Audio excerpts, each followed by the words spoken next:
Hi guys, Kim here. Welcome to Backyard Blooms. In today's video, we are going to go over scripture, and I'm going to go over Psalms 146.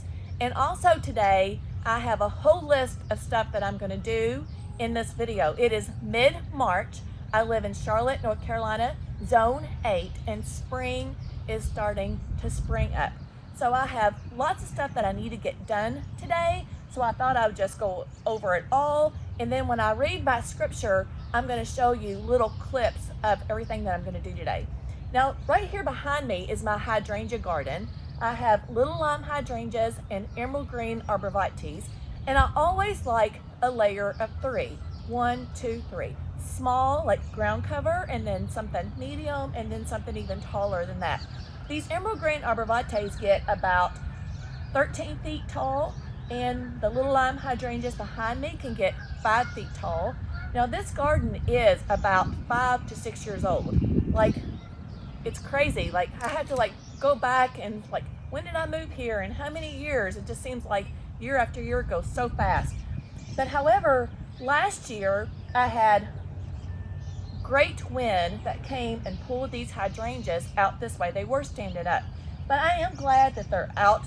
They came out this way, away from my emerald green arborvitaes. That way they can get a little bit more airspace between them. But however, since they did come over this way more into my sod has died. So I am going to extend my garden, and this is the edging that I use, is this Vigoro, V-I-G-O-R.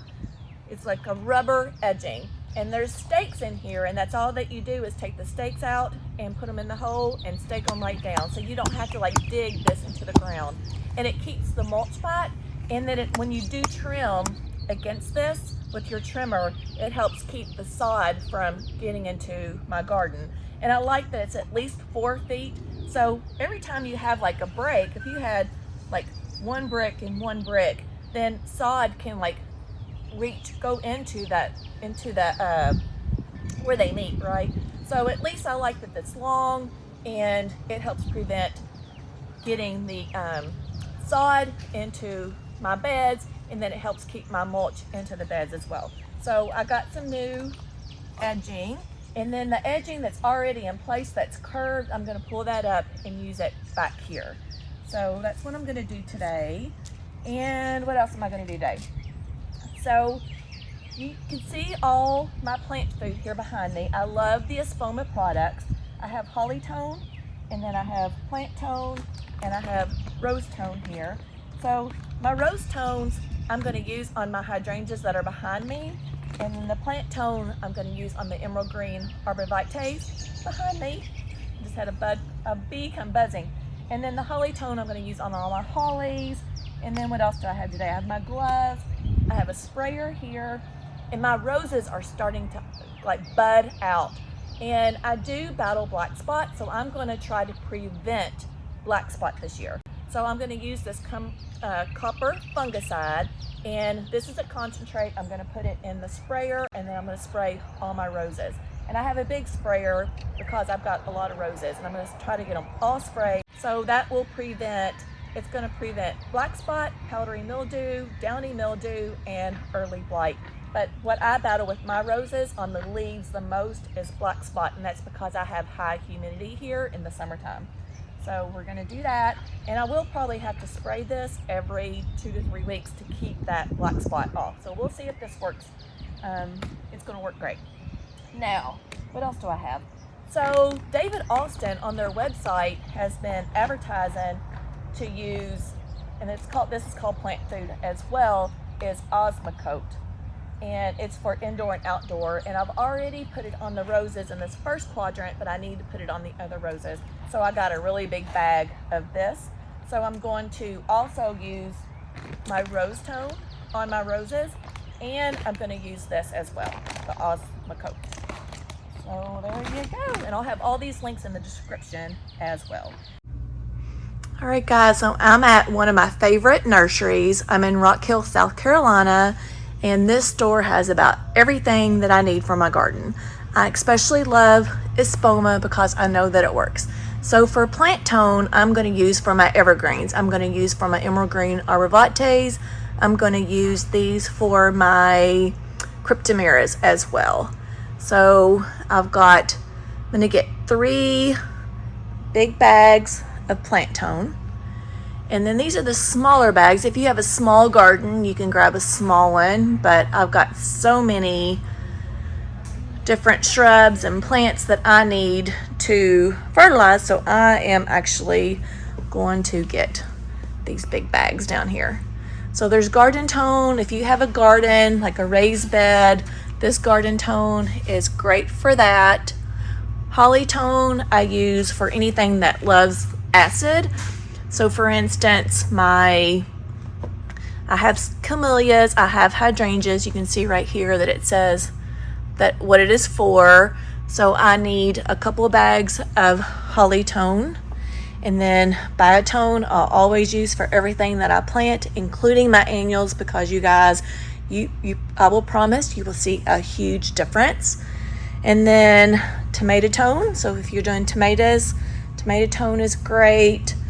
And then they even starting to have some new stuff, which I'm really excited about. Chicken manure right here. I like to put this on my grass, actually. And I think they do have some grass tone.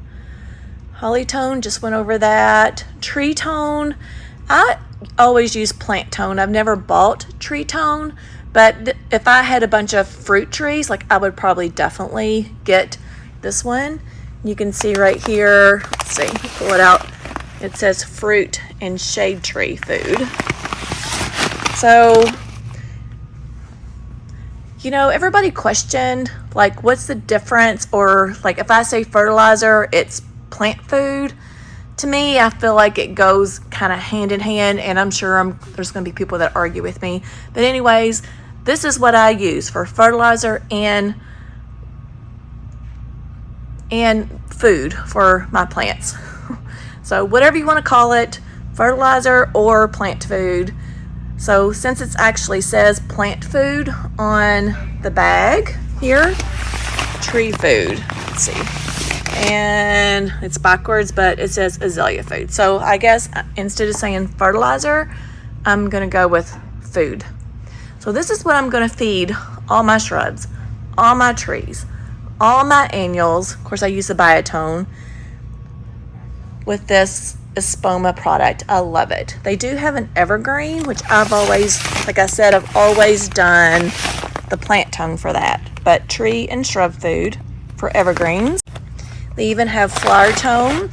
So I like to use this as well, like kind of like mid-season when I think things aren't like kind of need a little bit of extra perk. This flower tone is good. Like I right now have a lot of violas, so I could put this flower tone on them and that would give me some bigger blooms. Or if I wanted to plant my perennials that are coming up, like my lilies and stuff like that, I could use this flower tone as well.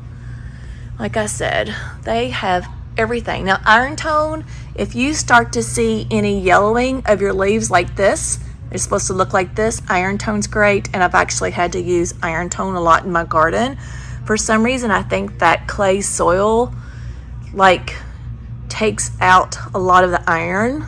And then bulb tone, there's some of that. Garden food, bone meal. I've used gypsum before for, it says it helps loosens clay soil. So I've actually used this in my garden before. If you have a hydrangea that you want it to be pink and it's blue, you can use this soil acidifier and make it turn a different color. And then garden lime, berry tone, if you have like blueberries, strawberries, you can do berry tone. And there's even palm tone. I don't have any palms, but my friend right down the street does. And they even have azalea tones, which I use the holly tone because I don't have that many of azaleas. Now, if I had a huge amount of azaleas and I can use this whole bag on it, then I would, and if I'm here, I would probably just go ahead and grab that. But look at all the Espoma products. Love it. So like I said, we're going to read and do our scripture, and then I'm going to film as I do it, and then you can watch me garden when you listen to scripture. So I thought this was really fitting of what's going on in the world today. So Psalm 146, the theme of the Psalm 146 is the help of people versus the help of God. Help from people is temporal and unstable, but help from God is lasting and complete. And I think sometimes, like, I love Trump. Some people don't like him, but I do feel like he's set aside for today, like for this world today and for the United States. But however, I'm not putting all my trust in Trump. I put my trust in God, and that's what you should do too. And it's just a reminder, because sometimes I think we get caught up in it and we need to pray against it, right? So I'm going to read to you verse 3 through 10. Don't put your confidence in powerful people. There is no help for you there. When they breathe their last, they return to earth, and all their plans die with them. But joyful are those who have the God of Israel as their helper, whose hope is in the Lord and their God. He made heaven and earth, the sea and everything in them. He keeps every promise forever. He gives justice to the oppressed and food to the hungry. The Lord frees the prisoners. The Lord opens the eyes of the blind. The Lord lifts up those who are weighed down. The Lord loves the godly. And this is verse 9. The Lord protects the foreigners among us. He cares for the orphans and widows, but he frustrates the plans of the wicked. So remember that. Remember what's going on on television right now in the news. He frustrates the plans of the wicked. The Lord will reign forever. He will be your God, O Jerusalem. Throughout the generations, praise the Lord. All right, so I'm going to read my study guide, because this book is the Life Application Study Bible, the New Living Translation. And you can see, like, my Bible is about ready to fall apart. But I do love this Bible, and for me, this is my opinion, this Bible has taught me more than anything that I've ever had. So I really do like the teaching part of the Bible. So 146 verse 3 through 8 in the study part says, the writer portrays powerful people as inadequate saviors, making false promises they cannot deliver. God is hope and the help of the needy. Jesus affirms his concern for the poor and afflicted in Luke 4:18 through 21 and verse 7, 21 through 23. He does not separate the physical needs from spiritual needs, but attends to both. While God is not the government, he is the hope of the needy. We are his instruments to help here on earth. And then in the study guide, 146 verse 9, God frustrates the plans of the wicked because his values are opposed to society. Jesus turned society's values upside down when he proclaimed that many who seem to be the greatest now will be the least important then, and those who are considered least important now will be the greatest then. And then he references also Matthew 19 verse 30. If you try to hang on to your life, you will lose it. But if you give up your life for my sake, you will save it. And that's in Matthew 16 verse 25. Don't be surprised when others don't understand your Christian values, but don't give in to theirs. So I thought this was very fitting for what's going on in the world today, and I hope that this is inspiring to you. I hope that what I do here in my garden helps you as well.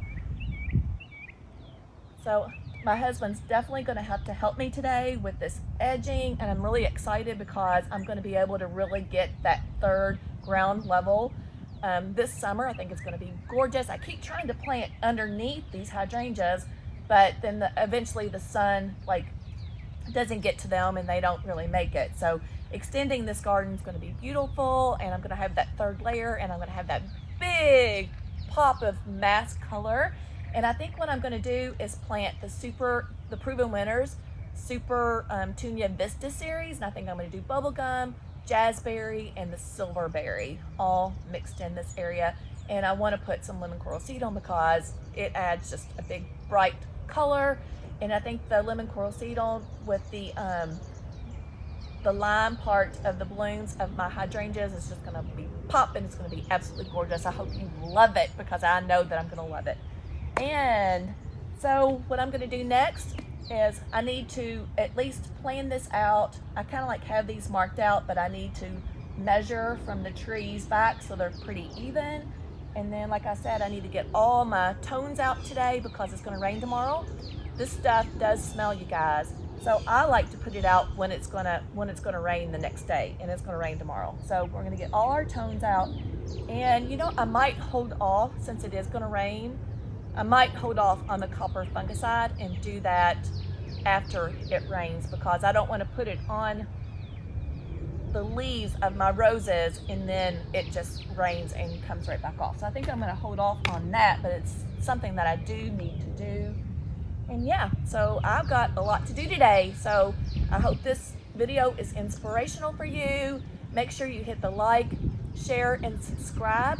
Every time you interact with me, the more likes that you give me, the more comments that you give me, the more shares, the better that I do, and YouTube kind of puts it out there. So make sure you like, share, and subscribe. And if you think someone needs to hear this word, make sure you get it into their hands. So yeah. So all right guys, we got everything done. I hope this was some help to you and to your garden, and I'll see you in the next video. Bye friends.